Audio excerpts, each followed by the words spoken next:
બનાસકાંઠા સ્થાનિક અપરાધ શાખાની શ્રેષ્ઠ કામગીરી બદલ ગાંધીનગર પોલીસ ભવન ખાતે રાજ્યના પોલીસ વડા જ્ઞાનેન્દ્રસિંહ મલિકના હસ્તે ઈ-કોપ પુરસ્કાર આપી સન્માનિત કરવામાં આવ્યા હતા.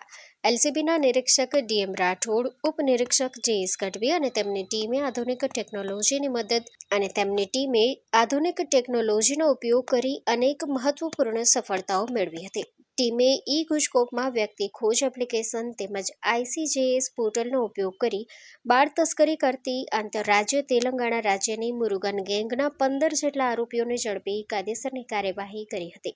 આ ઉપરાંત આર્ટિફિશિયલ ઇન્ટેલિજન્સ ટેકનોલોજીના ઉપયોગથી 5 જેટલા વણ ઉકેલાયેલા ગુનાઓનો ભેદ ઉકેલી કુલ 30,36,592નો મુદ્દામાલ જપ્ત કર્યો હતો. આધુનિક ટેકનોલોજીનો અસરકારક ઉપયોગ કરી શ્રેષ્ઠ પોલીસ કામગીરી બદલ બનાસકાંઠા એલસીબી ટીમને આ પ્રતિષ્ઠિત પુરસ્કાર એનાયત કરવામાં આવ્યો છે.